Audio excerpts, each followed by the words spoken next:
안녕하세요. 대단히 반갑습니다. 수필 읽어주는 남자 자한형 이종수입니다. 이번 시간은 331번째 시간으로 삼복 김치 담그기라는 수필을 읽어드리도록 하겠습니다. 삼복 김치 담그기. 엊그제였다. 그날은 중복을 하루 앞둔 날이었다. 열사병이 곳곳에서 발생하고 또는 더위에 열대야까지 그쳐 사람들을 지치게 하고 있었다. 올림픽의 메달 소식은 무더위를 한순간에 시원하게 날려주기도 했다. 그 더위에 텃밭에서 잡초 제거 작업을 열심히 했다. 풀이 무성하게 자라있어 낫으로 그것을 제거하느라 곤욕을 치렀다. 양쪽 옆 두 고랑을 하고 나니 땀으로 샤워를 한 꼴이 되었다. 얼른 샤워를 하고 몸을 추슬렀음에도 불구하고 한복더위의 후유증은 쉬이 가시지 않았다. 별 수 없이 에어컨을 틀었다. 날이 어두워지기 전에 다시 밭으로 나가 무성하게 열려있는 고추를 땄다. 종이 가방의 절반 정도는 되는 듯했다. 빨갛게 익은 고추도 있었고 아직 푸른 상태의 고추도 있었다. 과연 이렇게 재배한 고추가 효용을 제대로 발휘하고 제 역할을 할까 하는 의문이 들었다. 이번에는 그래도 작황이 좋아 수확물이 제법 듬직한 듯했다. 2년 전에도 똑같이 고추를 재배했었는데 홍고추를 베란다에 말리고 빻고 하는 등의 수고로움을 다했지만 결국 제대로의 고추를 활용하지 못하고 모두 폐기해버린 전력이 있었다. 처음에는 가뭄이 들어 물을 저느라 힘이 들었고 장마가 질 때는 물이 너무 많아 생육에 지장을 가져오지 않을까 걱정을 했었다. 처음으로 비료를 주는데 바로 심었던 자리에 주는 바람에 대부분 말라버리는 현상을 겪기도 했다. 비료의 질소 등 제반 성분이 뿌리에 닿지 않도록 뿌려줘야 한다는 것도 알게 되었다. 지주목을 설치하고 노건으로 지주대가 쓰러지지 않도록 고정하는 그것도 왜 해야 하는지 알게 되었다. 일단 수확한 고추를 집으로 가져왔다. 집사람은 고추를 깨끗이 씻었고 나름의 기준에 의해 세 가지로 고추를 분류해 놓았다. 첫째는 홍고추였다. 또 하나는 홍고추로 변해가는 과정에 있는 고추로 분류해 놓았다. 그리고 마지막은 푸른 모습의 풋고추였다. 다음 날 되자 홍고추만을 시장에 가서 가로오라고 했다. 김치통에 든 고추의 젓갈을 혼합한 것을 고추 빻는 것으로 갔다. 마늘도 3봉지 정도 사서 갔다. 조그만 상점으로 달걀 등을 파는 집이었다.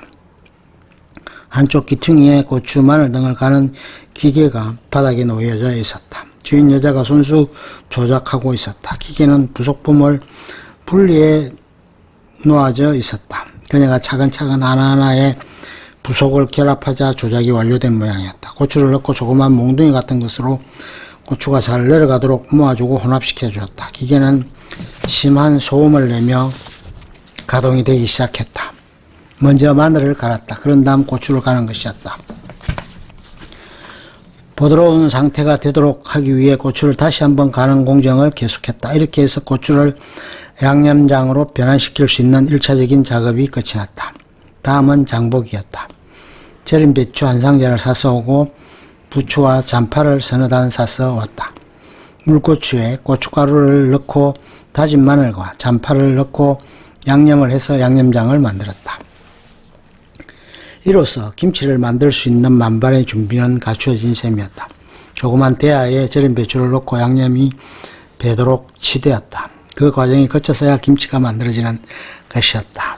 어렵고 힘든 것으로 여겨졌고 항상 다 완성된 김치만을 보았지 직접 이렇게 만들어 보는 것은 오랜만이었다. 항상 처가든 시가든 김치를 가져와서 먹었고 꼭 부족할 때면 대형 유통점에서 유명김치를 사와서 먹는 것이 버릇이 되어버렸다. 마지막 한 포기는 직접 먹을 수 있게 하려고 쭉 찢어서 부추와 함께 버무렸다.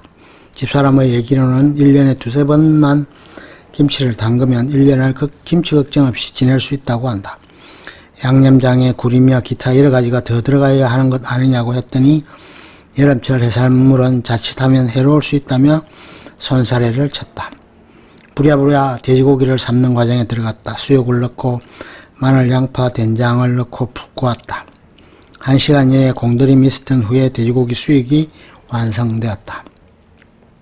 통상 10대 잠수식품에 들어간다던 것이었다. 음식을 튀기거나 굽거나 하는 것보다는 그래도 몸에 푹 삶은 것이 유용하다는 것을 어느 대장암 경험자에게서 들었던 적이 있었다. 저녁차는 수육에 김치였다. 그리고 국은 오이냉국으로 휴일의 즐거운 저녁이 되었다. 예전 경구에 배부른 돼지보다 배고픈 소크라테스가 되어야 한다고 하며 먹기에 집착하는 것에 경종을 울렸다. 사람이 살면서 먹는 것보다 더 인생의 10년에 천착하기를 바라는 것이 인지상정일지라도 기본적인 먹을거리의 해결은 기묘한 것이고 필수적인 것이다. 우리 속담에 건강산도 식후경이라고 했다. 모든 것의 기본적인 것은 의식주의 해결이다. 물론 우리의 지금 경제사정은 의식의 해결에 애로를 겪을 정도는 아닐 것이다. 경우에 따라서는 제대로 의식을 해결하지 못하는 이도 들어 있을 것이다. 하지만 대다수 국민은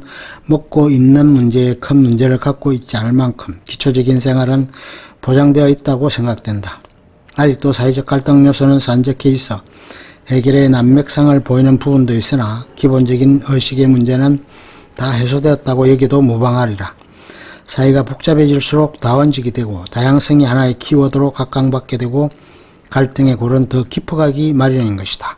이에 집단 간의 자기 주장과 이합집산 또는 합종연행은 계속적으로 이어지고 해결책을 한방에 찾기에는 더욱 난맥상이 띄게 될 것이다. 언제는 문제는 있게 마련이고 해결책은 꼭 찾을 수 있기 마련인 것이다. 그러나 근본적인 역사는 발전지향적으로 진화하게 되어 있고 퇴보하는 일은 좀처럼 찾아보기 힘든 것이다. 기본에 충실하고 기본을 지키는 삶을 살아갈 때 우리 사회는 더욱 풍요롭고 수준 높은 교양사회가 되지 않을까 여겨진다. 끝. 좋으면 좋아요, 구독, 알림 설정 눌러주세요. 감사합니다.